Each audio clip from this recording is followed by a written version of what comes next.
Bismillahirrahmanirrahim. Assalamualaikum warahmatullahi wabarakatuh. Perkenalkan, saya Rangga Pramudia dari jurusan Fisika Angkatan 2023. Baik, kali ini saya akan menjelaskan tentang implementasi dari regresi linear untuk memprediksi data fisika untuk mata kuliah fisika komputasi. Baik, untuk yang pertama di sini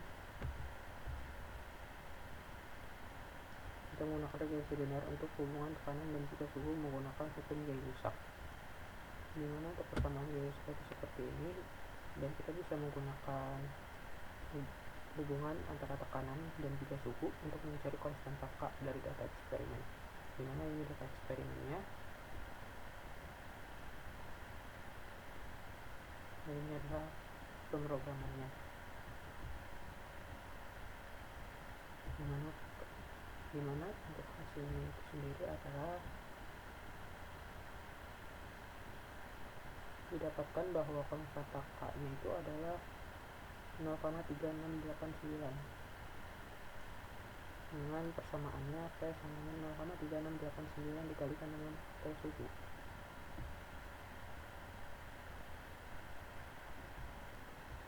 Baik, untuk yang selanjutnya itu adalah untuk regresi linear untuk hukum pendinginan Newton. Hukum pendinginan Newton sendiri dinyatakan dengan persamaan seperti berikut, yaitu perubahan suhu terhadap waktu. Nah, dengan mengukur perubahan suhu terhadap waktu, kita dapat menggunakan regresi linear untuk menggunakan konstanta kadar pendinginan K atau konstanta si K ini. Baik, ini untuk pemrogramannya,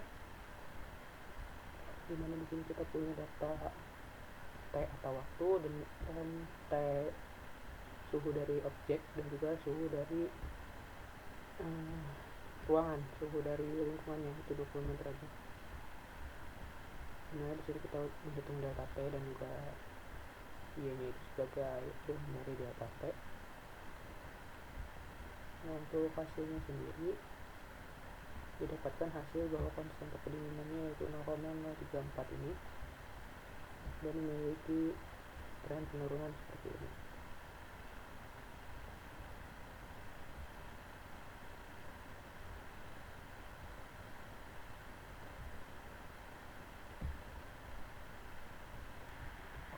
Nah, kita lanjutkan lagi dengan regresi linear untuk hubungan antara panjang dan juga frekuensi getaran dalam sinar yang bergetar. Nah, persamaan untuk frekuensi dari getaran harmonik dalam sinar itu dinyatakan seperti ini, di mana F frekuensi itu adalah kecepatan gelombang dalam sinar dan L itu adalah panjang si sinarnya itu. Dan dengan regresi linear ini kita dapat memodelkan hubungan antara panjang sinar L dan juga frekuensi F serta menghitung kecepatan gelombangnya dalam sinar. Nah, di sini untuk pemrogramannya kita punya data panjang dan juga data frekuensi, di mana di sini kita regresikan antara data frekuensi dan juga si panjang sinarnya ini untuk menilai kecepatannya. Nah, di sini didapatkan bahwa kecepatan gelombangnya itu adalah 99,9883 meter per sekon, sehingga persamaannya adalah seperti ini.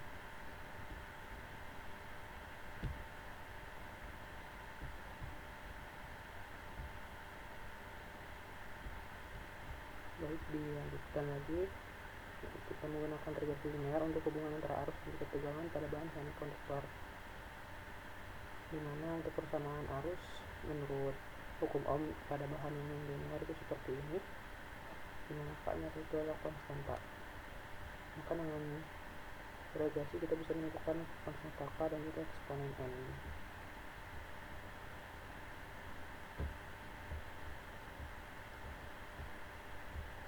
Nah, untuk program sendiri seperti ini, di mana data tegangannya kita punya data tegangan dan juga kita punya data arusnya.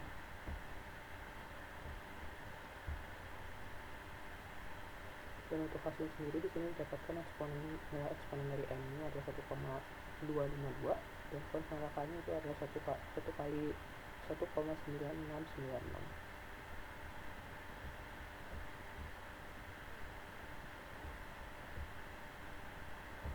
Baik, kita lanjutkan lagi untuk soal selanjutnya, yaitu regresi linear untuk peluruhan radioaktif, dimana pada peluru radioaktif jumlah atom yang tersisa setelah tertentu itu mengikuti persamaan eksponensial seperti berikut, dimana n adalah jumlah atom yang tersisa setelah waktu t, n0 adalah jumlah awal dari si atomnya, lalu lambda adalah konstanta peluruhan dan t adalah waktu.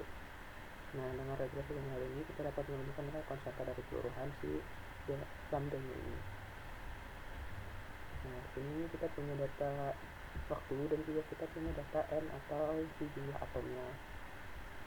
Nah, transformasikan untuk logaritmanya dan n.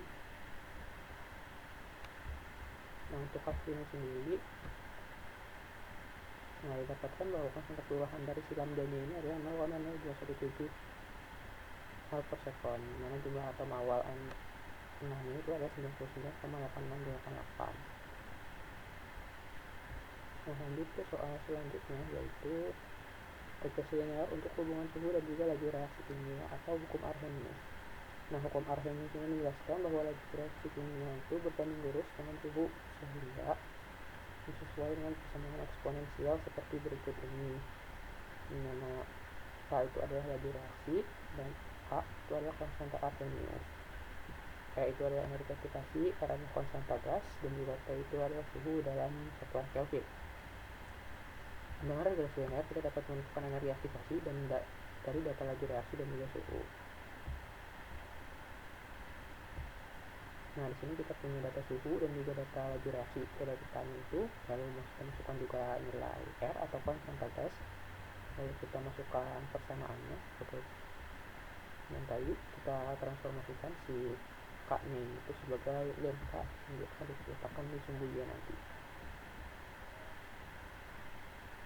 Nah, seperti ini diregresikan sehingga hasilnya adalah energi aktivasi EA adalah 36.133,8 Joule per mol, dan konstanta Arrheniusnya adalah 2,1828 kali 10 ke 4, sehingga persamaannya jadi seperti ini.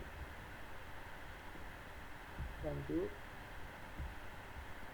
regresi linear untuk hukum Stefan-Boltzmann, di mana hukum Stefan-Boltzmann ini menggambarkan bagaimana daya radiasi yang dipancarkan oleh suatu benda hitam itu sebanding dengan suhu pangkat 4 dari permukaannya, di mana persamaannya itu adalah seperti ini.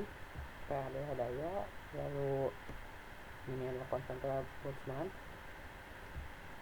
A itu adalah ruas permukaan, T adalah suhu, maka bentuk logaritmnya akan seperti ini. Dan dengan menggunakan regresi linear kita bisa menemukan hubungan antara ln P dan juga ln P.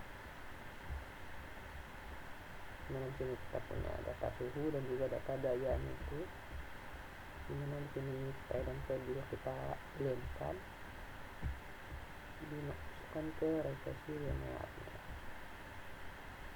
Nah, maka didapatkan kemiringannya itu adalah 3,97 dengan teoritisnya itu adalah kemiringannya adalah 4.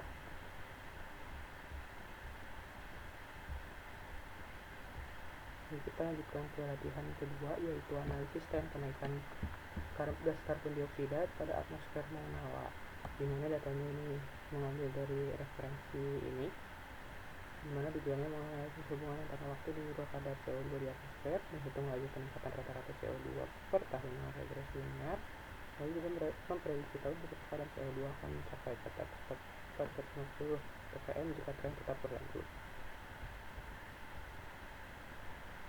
Nah, untuk datanya itu seperti ini, dimana datanya ada tahun, lalu juga ada rata-ratanya. Nah, di sini kita masukkan import si file datanya dengan nama filenya, lalu dibaca, maka akan mengambil kolom year dan juga kolom min atau rata-rata ini, dimana diregresikan, lalu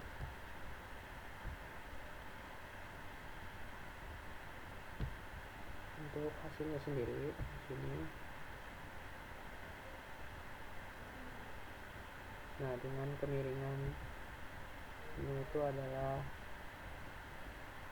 1,6567 ppm per tahun, dimana gas karbon dioksida ini itu akan mencapai 450 450 ppm pada tahun 2046, diproyeksikan pada tahun 2046. Nah, lalu untuk perbandingan periodenya itu sendiri antara tahun 58 sampai tahun 90 itu ada di slope-nya itu atau kemiringannya itu 1,259 ppm per tahun, dan dari tahun 91 hingga sekarang itu meningkat.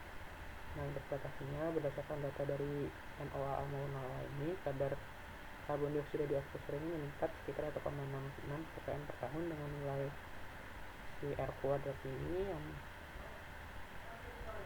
menunjukkan kecocokan model linear yang sangat baik. Nah, jika tren ini berlanjut, maka CO2 ini diperkirakan akan mencapai melampaui 450 ppm pada tahun 2046. Nah, untuk grafiknya sendiri itu seperti ini, dimana regresi linearnya adalah yang lurus, lalu titik-titik ini adalah data aslinya gitu ya, dan diproyeksikan bahwa akan mencapai 450 ppm kadar CO2 nya pada tahun 2046. Sekian dari saya. Wassalamualaikum warahmatullahi wabarakatuh.